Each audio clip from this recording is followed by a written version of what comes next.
iPhone. Here's one of those orders that you sign. You ask me to make sure you see them before I sign them. You take a look at it, your time. Okay.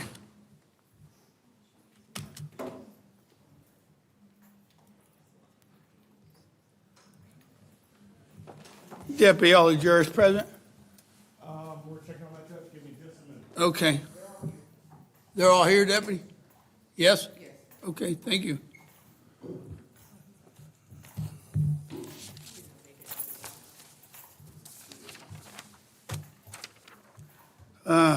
Defense, State, have you pared down this witness list at all to be done by Monday, or where are you?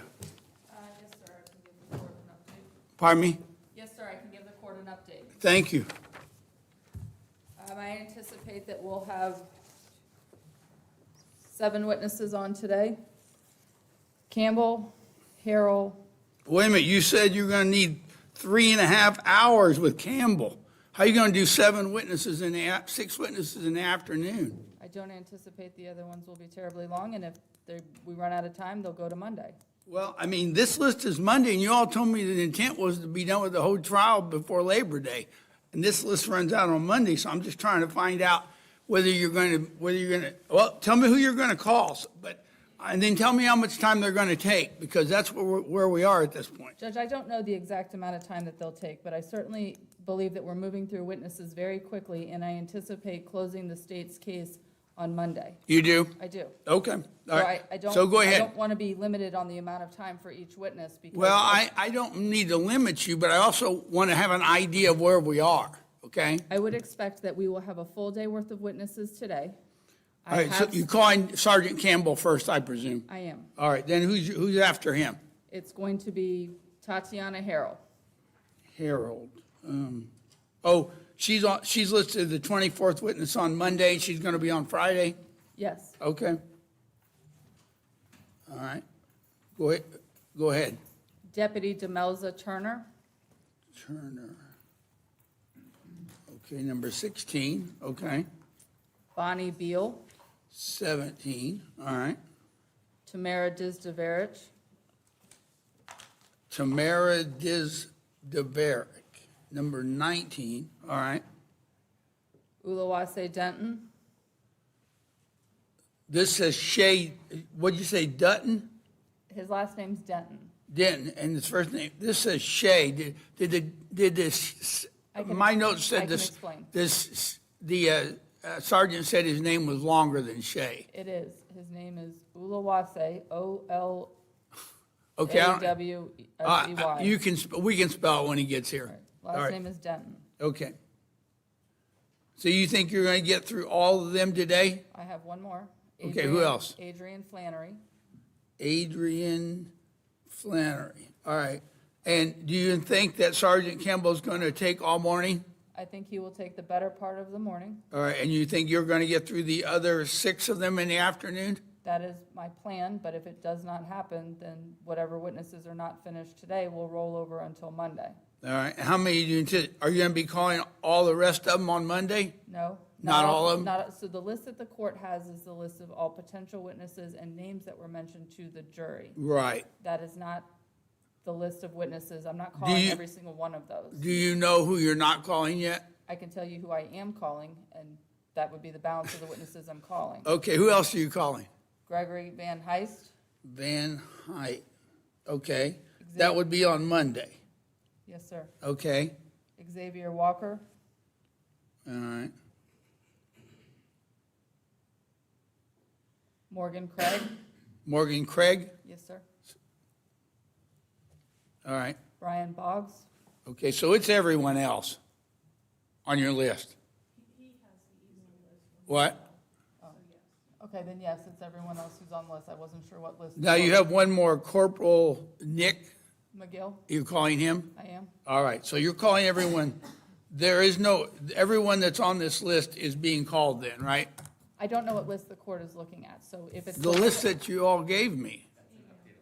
Okay, so that's an email that Ms. Doherty sent. I thought the court was working off of the witness list that the state filed. So if it's off of the email list that Ms. Doherty sent you, yes, I'm calling every single one of those witnesses. Okay, well, that's the list the court thought they were using it. Now I understand. All right. I mean, the state provided the court with this list. I understand. All right.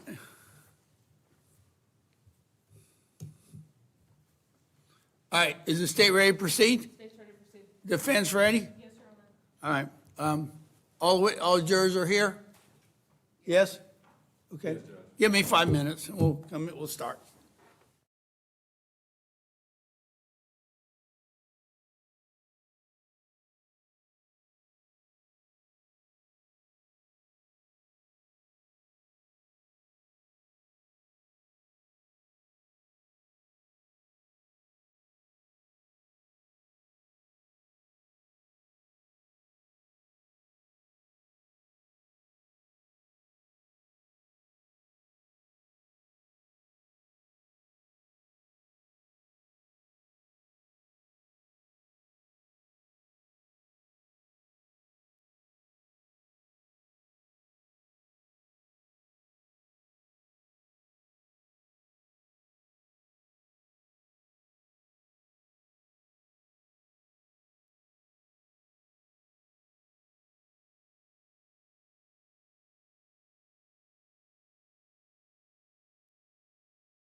The jury, please.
All rise for the jury hearing.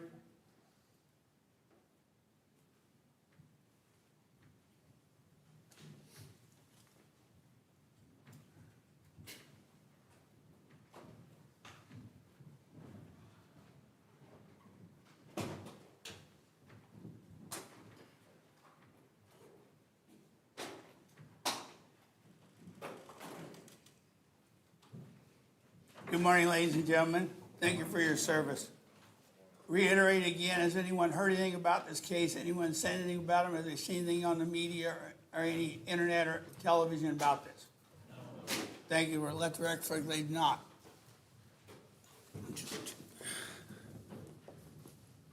State, you ready to proceed? Yes, Your Honor. You may call your next witness. Sergeant Aaron Campbell.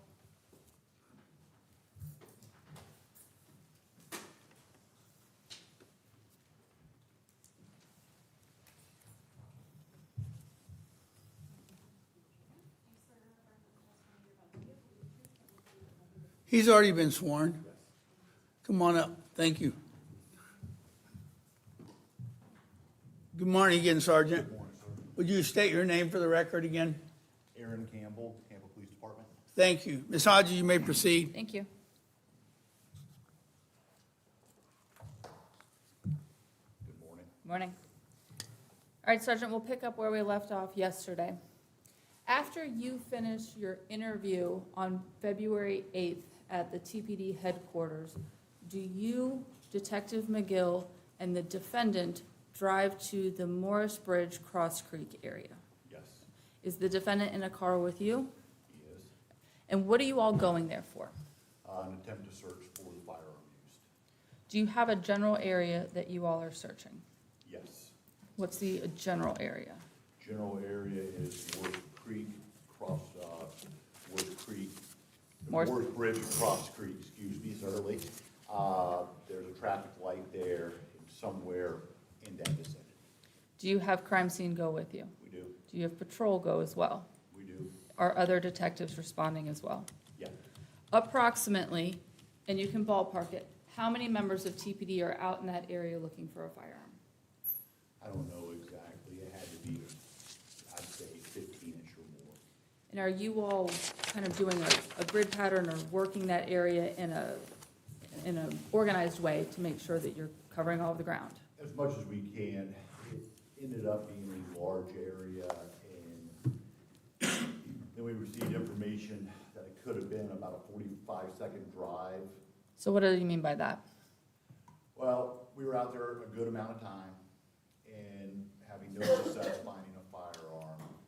And I asked Mr. Adams, to be sure it's this area, and he mentioned that it could have been about 45 seconds driving from that area, which expanded our area to an incredibly large geographical area to search for a small item. 45 seconds down which road? That would be, I believe it's Cross Creek. So once he's gone past the light down further Cross Creek? It was hard to say which side of it. Understood, okay. Did you all ever locate a firearm? We never did.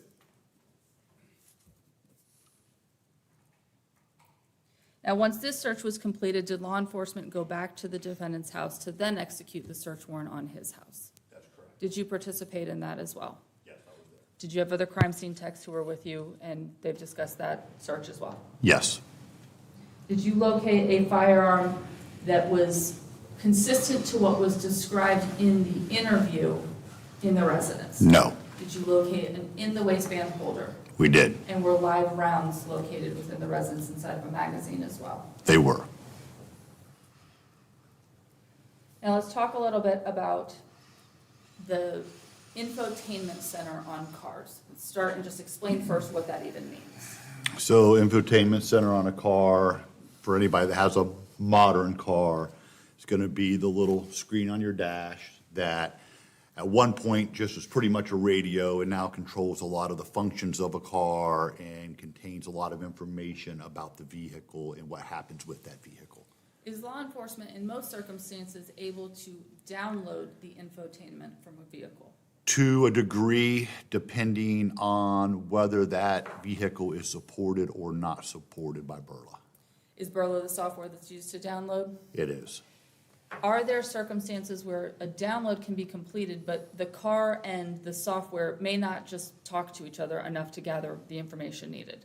Yes, Was a download attempted on the Chevy Malibu? it was. Was it actually completed? Well, it was completed. It was just a very limited amount of information. The information that's obtained from that download, fair to say it goes to just basic car functions. Yes, Was there any data associated with GPS, mapping, Bluetooth connectivity, any of that that was downloaded from the Chevy Malibu? no, Is that uncommon that some manufacturers just don't support that technology? that's not uncommon.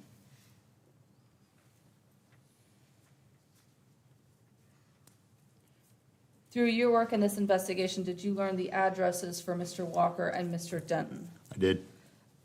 Was one of those addresses on a Villa View circle in the general area of Mr. Adams' home and your incident scene?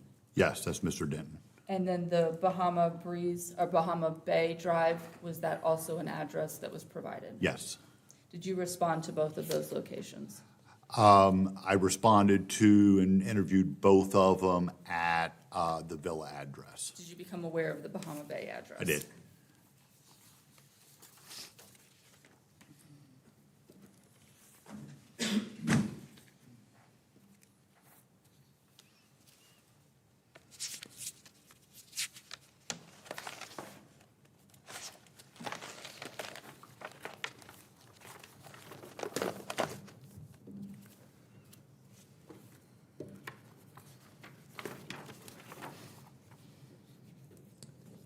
Now, we're going to go back to the cell phone downloads that were done on 3 cell phones in this investigation.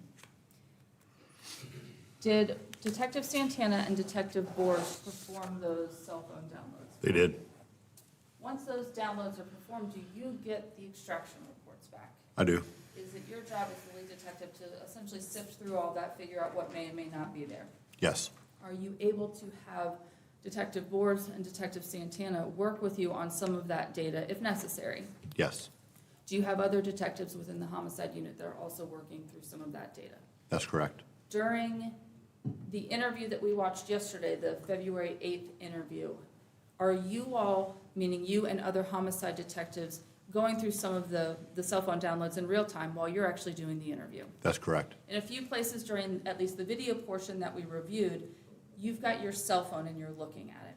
Yes, Are you gaining information from the detectives in real time? I am. Are you using some of that information and confronting the defendant with that information as you're receiving it? I am.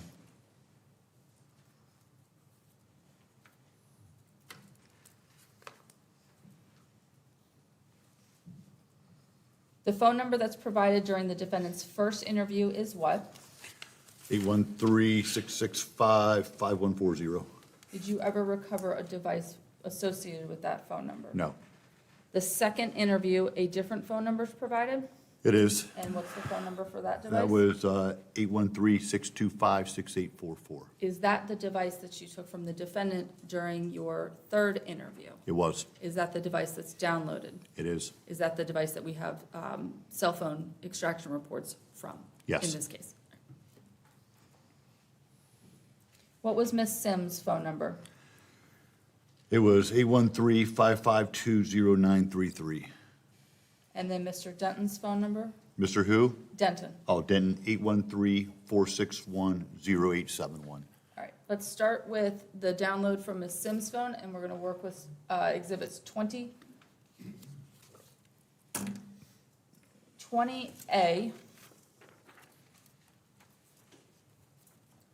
There's a giant screen behind you, so I'm probably gonna make you turn around a good bit.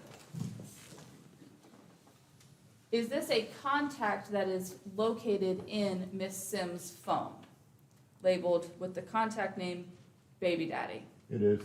Now, I want to draw your attention down here to an email address, sakw616@gmail. I want to draw your attention to that, and then we're going to talk about that email when we get to Mr. Adams' cell phone. And are you familiar with the preliminary device report? I am. Is that the report that associates all of the email addresses or contacts with the device? Yes.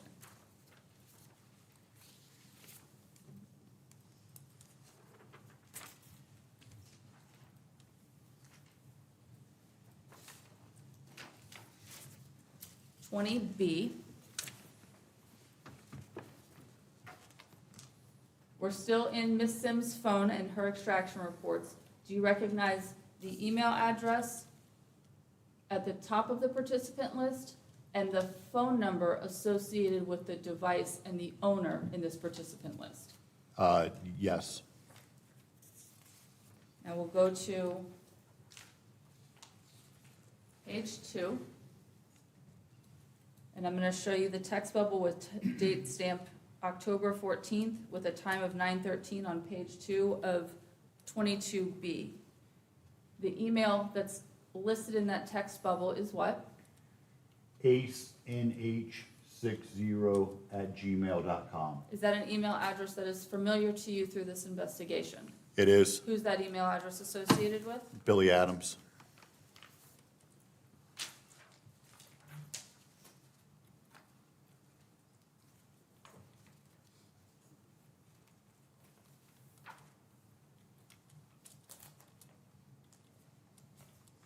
C.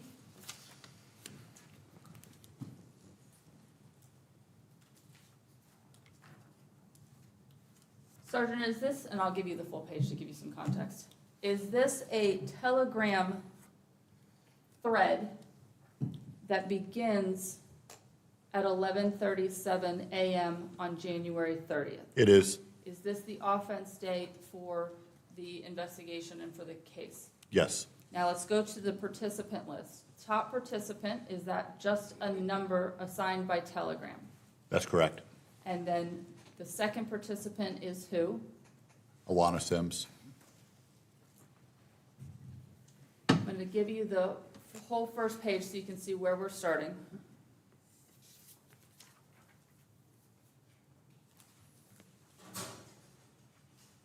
Now I'm going to direct your attention, let me back up for just a second. Blue text messages are associated with the Telegram number, Yes. and green are associated with the owner of the device. That's correct. So when we're looking at this document at 20C, all blue messages are sent by the other person, green messages are Miss Sims. That is correct.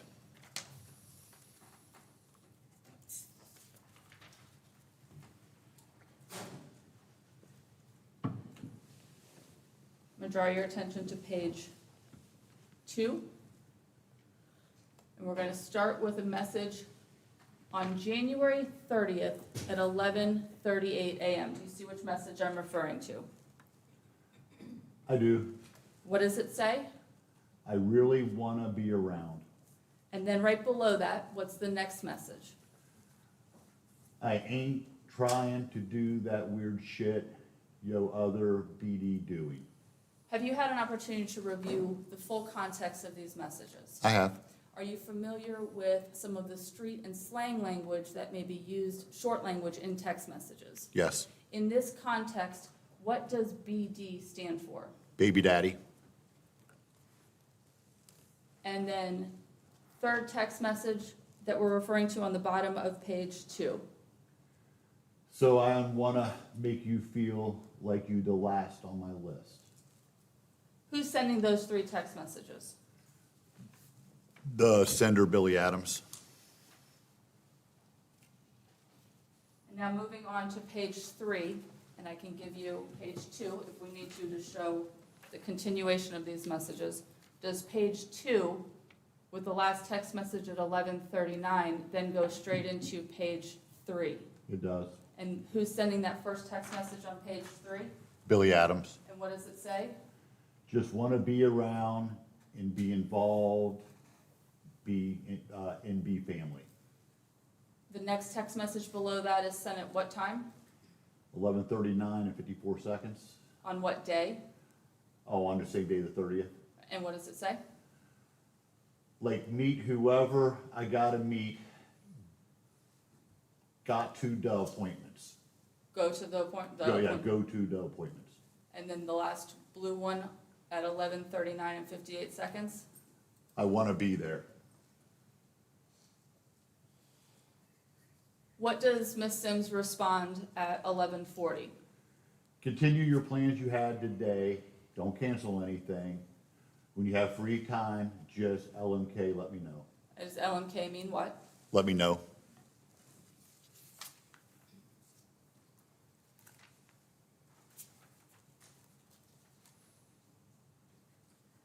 Now let's go to page 5. Top text message on page 5 is sent by who? Billy Adams. And what's the date? The 30th, At what time? 11:55 and 21 seconds. AM? AM. And what does it say? Mamas, I need you to look up apartments around Morris Bridge, Zephyr Hills area. Next one below that. Do that for me today, please.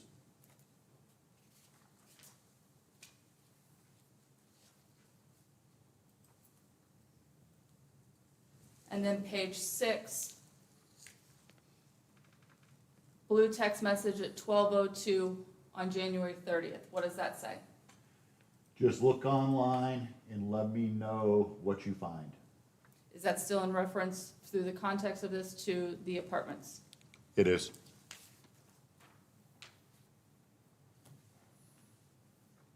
Page 7. Text at 12:38 from Ms. Sims. What does that one say? How many bedrooms? And what's the defendant's response? At least 2. What day and time? Same date of the 30th at 1:11 p.m. And then what does Ms. Sims respond? Okay, at 1:11, and then at 1:13, this your only baby, question.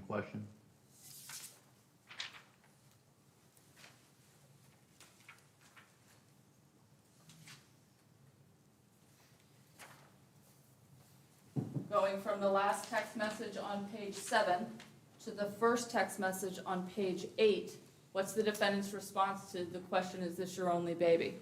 Yeah. And Ms. Sims' response? Okay, And then the defendant's response at 1:46 PM on the 30th. All I got.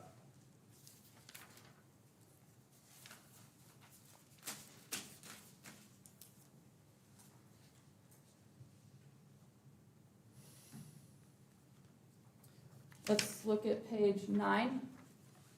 Top text message sent by Ms. Sims. What does she say? can't wait to see you. And what day and time is this? And it's also on the 30th, and it's 1:48 p.m. I'll zoom in a little bit. What are the defendant's next 2 responses? I swear on everything, I miss you, baby, both at 1:57 p.m. on the 30th. And Ms. Sims' response? Do you really miss me at 1:58 on the 30th? And the defendant says what? A lot at 1:59 on the 30th. What does Ms. Sims respond then? Surprising, you miss me a lot at 2:02 on the 30th.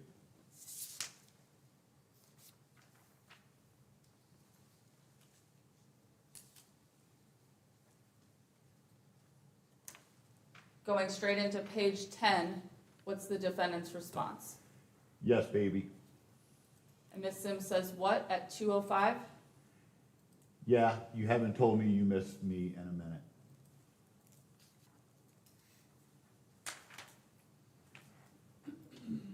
The last response on page 10 is what? Y'all is my family. And who sends that? Billy Adams. What time? That is on the 30th at 2:08 PM.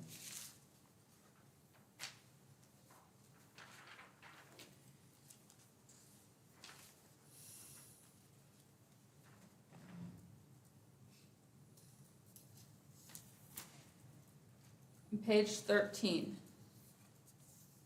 Last text on page 13 from Ms. Sims at 3:26 is what? I love you a lot.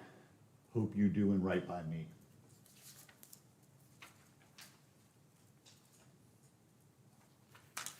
Going straight into page 14. Her next text is what? Just as I am with you. And his response is what? I love you, baby. What day? That is also on the 30th at 3:29 PM. And Ms. Sims' response? Love you too.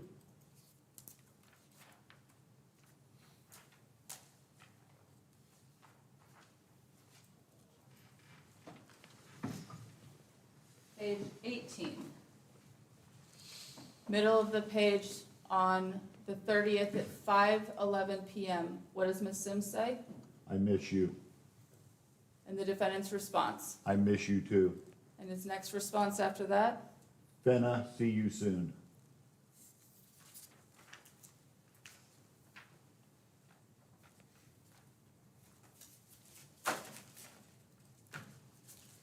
Do the text messages in the Telegram thread that begin on the 30th at 11:37 stop at 6:27? They do. I'll show you the last one. Page 18, at 6:27, does Ms. Sims send a text? She does. What is it? Yeah. Is that the last text in that thread? Yes, Is there a second Telegram thread between the same two participants? there is. Does that one pick up not long after 6:27? It does. From the content of that text, does it appear as though there's an issue with messages going through? No. I'll ask it a different way. So this is 20D. I'm going to show you the participants, same two participants. Same two participants. First text is from who? From Billy. And what does it say? My shit going through, question mark? So let's go back to 20C. First text there. My shit not sending again. Does it appear as though there may be some issue with messages going through on both of these text threads? Appears it could be. Sergeant, when you use their name, please use their last name as well.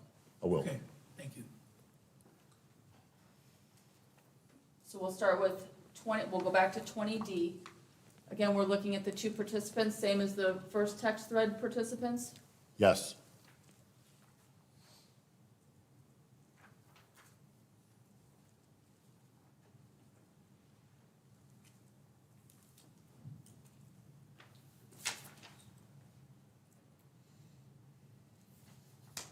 Page 1, last text is what? I'm getting ready. What time? That's at 6:32 PM On what day? on the 30th.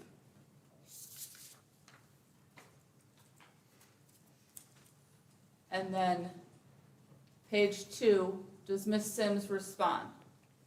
She does. What does she say? Ready. Taking a shower 'cause you don't want me to smell another female on you. What does the defendant say? I'm dressed. And Ms. Sims' response is what? Okay, coming, I guess. What time? That is at 6:42 PM. What does the defendant say? We going to Easton Park, mamas. What's the day? That is the 30th at 6:43. What's his next text? It ain't too far from me. What time is that? 6:43.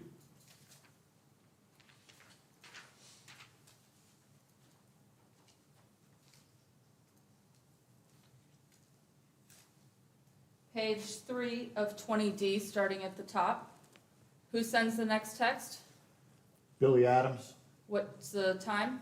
it is at 6:44 PM, Still on the 30th? still on the 30th. What does he say? Big spot in the middle of the community. Next text. Type in Easton Park, Who says that? Billy Adams. What's the next text?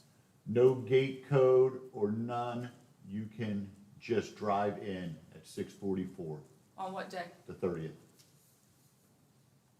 And does Miss Sims respond? She does. What does she say? Okay, on the 30th at 6:53, And what's, and go ahead with her next text. at 6:56, who is we?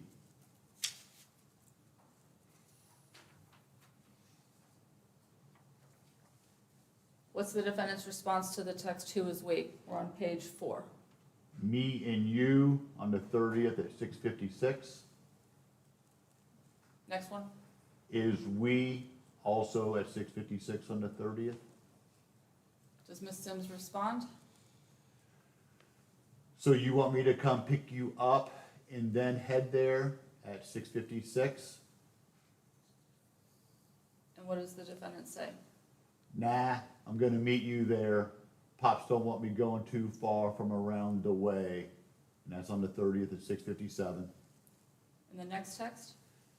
That's why I said we just go there at 6:57 on the 30th.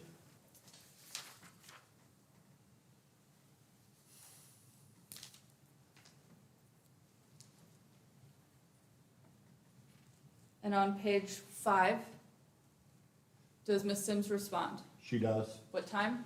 at 6:58. What does she say? Okay, Does the defendant send another text? he does. What is it?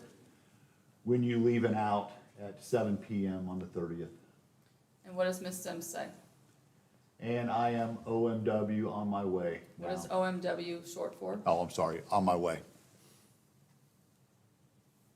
And does the defendant respond? He does at 7:01 on the 30th. Okay, I'm in the car. And what does she say? At 7:02 PM on the 30th, must have been with you bitch already, but for sure. And what time is that? That's at 7:02 PM on the 30th.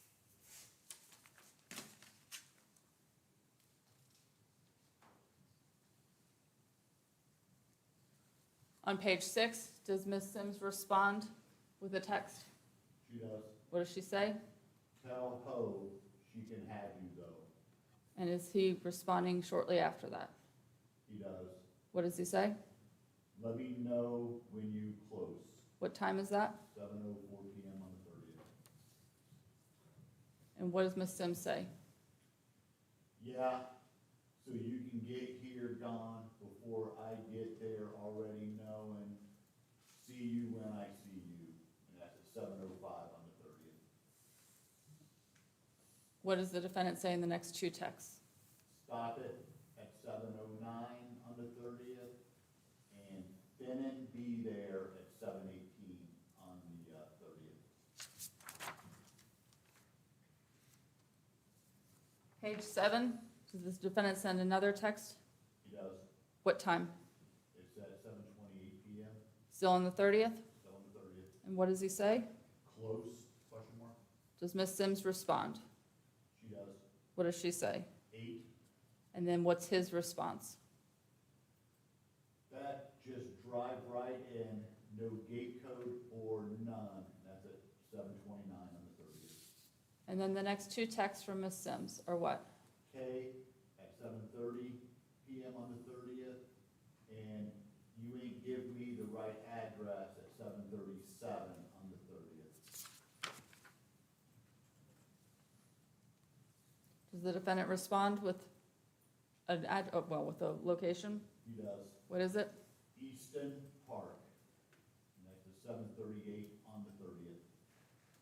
And then where you buy question mark at 7:38 on the 30th.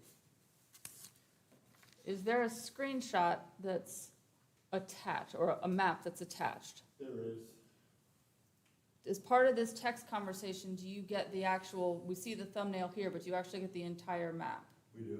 And when you're looking at it closely, I can give you, I'll just give you page 13, State's Exhibit 20D. Is that what the attachment was? It is, Is that the neighborhood where the homicide occurred? it is, The blue dot, is that towards the large roundabout in the complex? that's correct. And then further back towards the top, would that be your incident scene? It would be.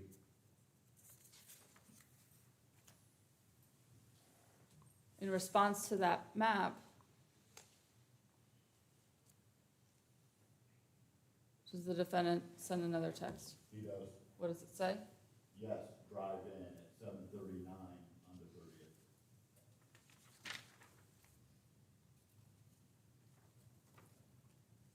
And his next text after that on page 9. And go all the way back at 7:41 PM on the 30th. His next one? And you gotta see me OUI at 7:42 on the 30th. And then, does he correct? He does. Out at 7:42 on the 30th. So when we're looking at those two text messages together with the text message below, does it appear that he's correcting the spelling in one of the words on the top? It does to me. Does she respond? To the back where at 7:42 on the 30th. And then what is his response? You gotta get us, excuse me, you're gonna get to a stop sign, then you're gonna see my car at 7:43 on the 30th.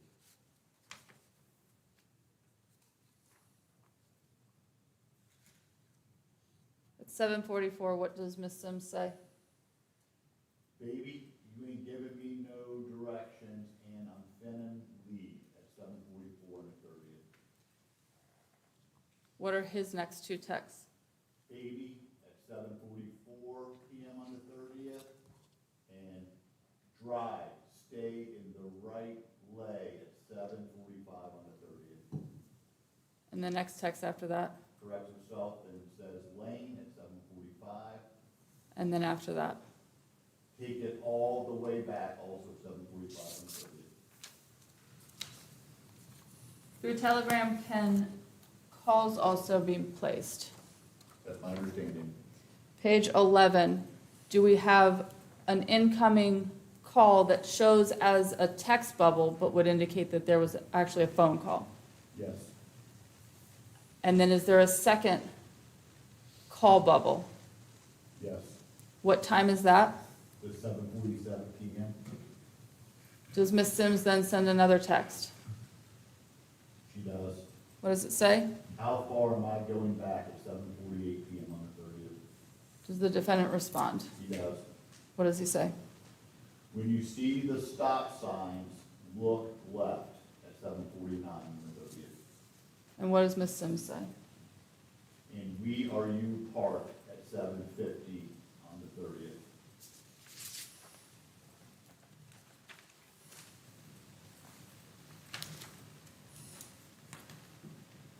Page 12. Does the defendant respond? He does. What does it say? It's 3 to 4 cars, excuse me, it's 3-4 cars parked in the cut. That's at 7:50 on the 30th. And right after that, he says what? Mine got space from the rest at 7:50 on the 30th. And then his next text? My hand's cold AF at 7:50 on the 30th. And then the last text from Ms. Sims. This you at 7:50 on the 30th.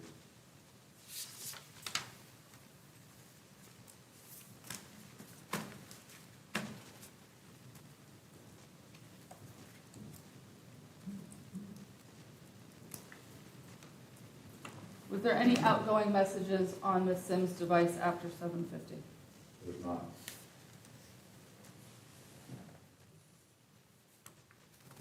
Now let's talk about 21A. Nope. We're gonna go to 22 first.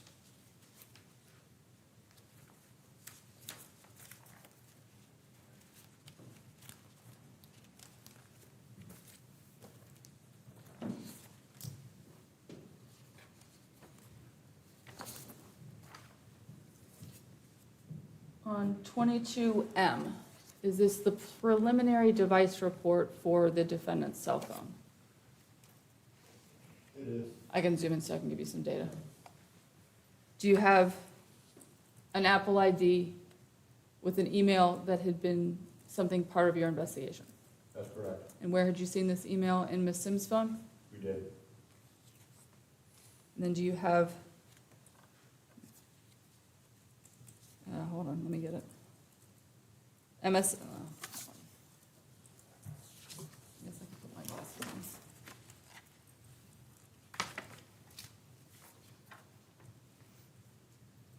There we go, okay. Do you have a last MS ISDN number associated with this device? We do. And what is that? 813-625-6844. Is that a phone number that's familiar to your It investigation? is. Whose phone number is that? Billy Adams.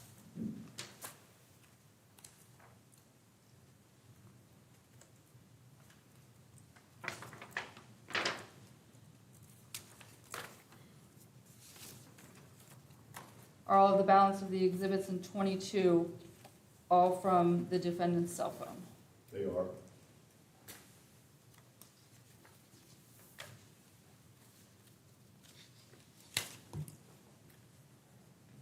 Start with 22A.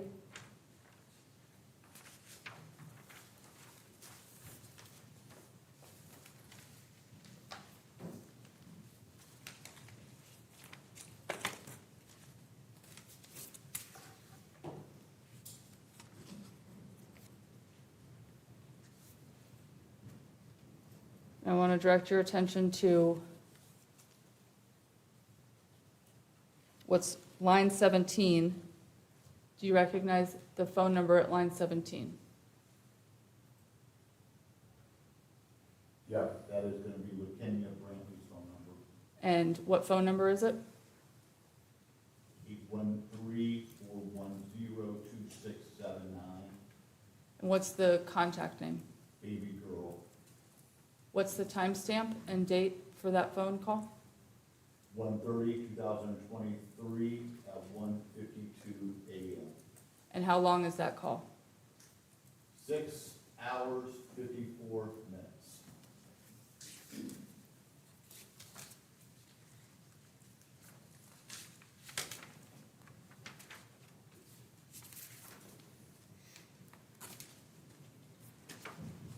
Now, let's look at.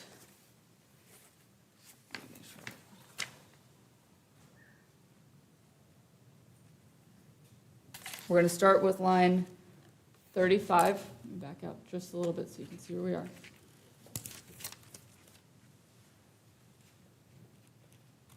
I'm gonna zoom in so we can.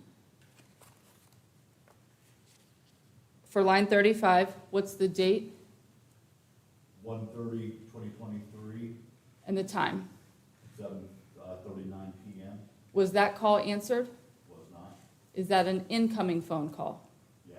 Meaning that the defendant's cell phone is receiving this phone call from who?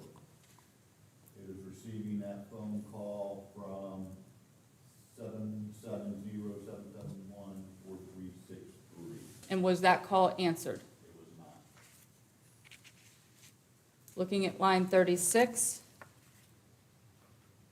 what's the time? 7:42 p.m. on January 30th, 2023. And is this an incoming call as well? It is. Was it answered? It was not.